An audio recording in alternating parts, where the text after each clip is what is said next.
राधे राधे भक्तों, आपका स्वागत है हमारे चैनल आध्यात्मिक कथाएं में। इस पावन कथा में आज हम शरद पूर्णिमा व्रत कथा का श्रवण करेंगे।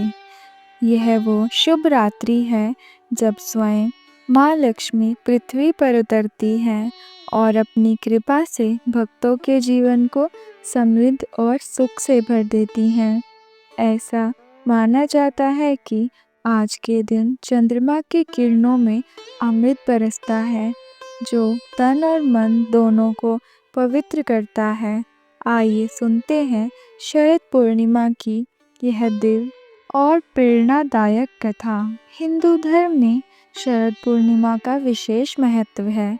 मान्यता है कि इस दिन देवी लक्ष्मी का प्रागट्य हुआ था और वह धरती पर भ्रमण करती हैं।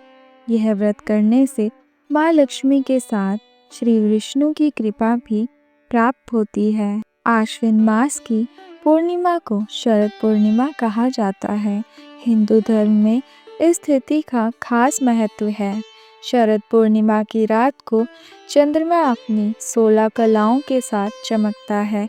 इस साल शरद पूर्णिमा 6 अक्टूबर 2025 सोमवार के दिन है। माँ लक्ष्मी का प्रागट्य कैसे हुआ, आइए जानते हैं इसकी ये भव्य कथा। शरद पूर्णिमा की रात चंद्रमा का पूजन करने का विधान है। पौराणिक कथाओं के अनुसार समुद्र मंथन के दौरान इसी तिथि पर माँ लक्ष्मी का प्रकट हुआ था। इस दिन रात के समय खुले आसमान के नीचे चांद की रोशनी में खीर बनाने की परंपरा भी है। इसका भोग प्रसाद में बांटा जाता है। शरद पूर्णिमा की रात चंद्रमा का पूजन करने का विधान है। पौराणिक कथाओं के अनुसार समुद्र मंथन के दौरान इसी तिथि पर माँ लक्ष्मी प्रकट हुई थी। इस दिन रात के समय खुले आसमान के नीचे चांद की रोशनी में खीर बनाने की परंपरा भी है, जिसका भोग लगाने के बाद प्रसाद बांटा जाता है। आइए जानते हैं शरद पूर्णिमा की संपूर्ण व्रत कथा। एक व्यापारी की 2 बेटियां थीं। उसकी 2 सुंदर और सुशील बेटियां थीं। दोनों बहनें धार्मिक स्वभाव की थीं, लेकिन बड़ी वाली बेटी धार्मिक रीति रिवाजों में बहुत आगे थी। दोनों रोज भगवान विष्णु की पूजा अर्चना करती थी और पूर्णिमा का उपवास भी रखती थी। ईश्वर का आशीर्वाद ही था कि उन दोनों बहनों का अच्छे परिवारों में ब्याह हुआ।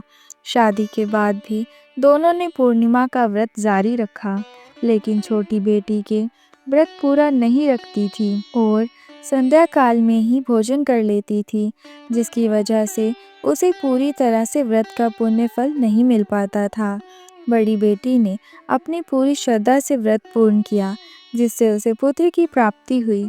हालांकि नियम से पूर्णिमा के व्रत करने के कारण छोटी बेटी ने भी संतान का सुख पाया, लेकिन उसकी संतान दीर्घायु नहीं थी और जन्म लेने के कुछ दिन बाद ही उसकी संतान की मृत्यु हो जाया करती थी। अपने इस दुख का कारण जानने के लिए उसने एक महात्मा से बात की। महात्मा ने उसे बताया, तुम्हारे मन पूरी तरह से ईश्वर भक्ति में लगा हुआ है, जिसके कारण तुम्हें तकलीफ भोगनी पड़ रही है। इस दुख का निवारण पूछने पर महात्मा ने उसे शरद पूर्णिमा का व्रत पूरे विधि विधान के साथ करने के लिए कहा। महात्मा की बात सुनकर छोटी बहन ने पूर्णिमा का व्रत पूरे विधि विधान के साथ किया, लेकिन उसकी संतान जीवित नहीं बची। जब वह पुत्र को खोने पर संताप कर रही थी, तभी उसकी बड़ी बहन आई। मौसी के वस्त्र छूने से छोटी बहन की संतान जीवित हो उठी। यह देख छोटी बहन खुश हुई और खुशी से रोने लगी। तब बड़ी बहन ने उसे व्रत की महिमा बताई। इसके बाद छोटी बहन ने पूरे विधि विधान के साथ शरद पूर्णिमा का व्रत किया और दूसरों को भी इस व्रत के करने की सलाह दी। मान्यता है कि शरद पूर्णिमा का व्रत करने से कुंडली में चंद्रमा की स्थिति मजबूत होती है। इससे आपकी सभी मनोकामनाएं पूर्ण होती है, सभी कार्यों में सफलता मिलती है और माँ लक्ष्मी की कृपा आप पर और आपके परिवार पर सदा बनी रहती है। आइए जानते हैं कि शरद पूर्णिमा के दिन आप ऐसा क्या करें कि माँ लक्ष्मी की अपार कृपा आप पर बरसे। शरद पूर्णिमा के दिन पर आपको दान अवश्य करना चाहिए। इस दिन आप अन्न, वस्त्र, धन आदि का दान कर सकते हैं। इसके साथ ही चंद्रमा से जुड़ी चीज़ें दान कर सकते हैं। कुंडली में चंद्रमा की स्थिति सुधारने के लिए यदि आप चंद्रमा से जुड़ी चीज़ों का दान करते हैं तो आपकी कुंडली में चंद्रमा की स्थिति सुधरती है। चंद्रमा को प्रसन्न करने के लिए सफ़ेद खाद्य पदार्थों, वस्त्रों का दान आप कर सकते हैं। चंद्र दर्शन और पूजन। शरद पूर्णिमा की रात्रि में चंद्रमा के दर्शन करना बेहद शुभ माना जाता है। धार्मिक मान्यताओं के अनुसार इस दिन चंद्रमा की किरणों से अमृत बरसता है। साथ ही इस दिन चंद्रमा की भी पूजा करनी चाहिए।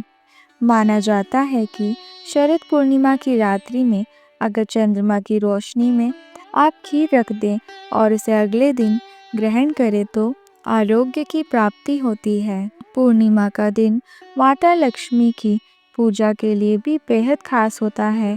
इस दिन माता लक्ष्मी का पूजन बड़े ही विधि विधान से करना चाहिए, जिससे आपको धन धान्य की प्राप्ति होती है। शरद पूर्णिमा के दिन आपको किसी मंदिर, पवित्र सरोवर या नदी में दीप दान करना चाहिए। ऐसा करने से आपको आत्मिक शुद्धि और पितरों का आशीर्वाद प्राप्त होता है। भगवान विष्णु और शिव जी की पूजा करनी चाहिए। पूर्णिमा के दिन भगवान विष्णु और शिव पूजन से भी आपको शुभ फल प्राप्त होता है। पूर्णिमा का दिन आध्यात्मिक उन्नति के लिए भी बेहद खास माना जाता है।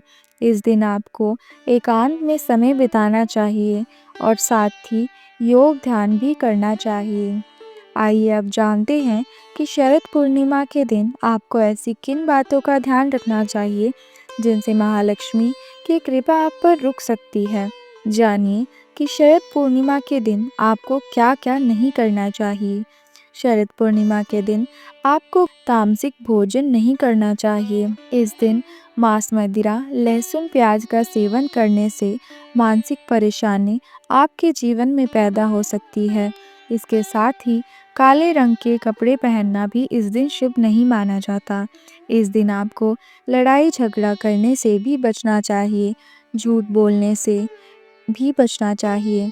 यह एक पवित्र दिन है, इसलिए ब्रह्मचर्य का पालन भी इस दिन आपको करना चाहिए। इस दिन व्रत रख रहे हैं तो दिन में सोने से आपको बचना चाहिए। भक्तों, यह थी शरद पूर्णिमा की व्रत कथा, जो हमें बताती है कि श्रद्धा और भक्ति से किया गया हर व्रत हमारे जीवन में सुख, शांति और समृद्धि लाता है। आज की पूर्णिमा की चांदनी आपके जीवन में भी उजाला और आनंद लेकर आए, ऐसी मेरी प्रार्थना है। अगर आपको यह कथा अच्छी लगी हो तो वीडियो को लाइक करें, शेयर करें और चैनल को सब्सक्राइब करना ना भूलें, ताकि ऐसी ही पावन कथाएं आप तक समय पर पहुंचती रहें। जय माँ लक्ष्मी। राधे राधे।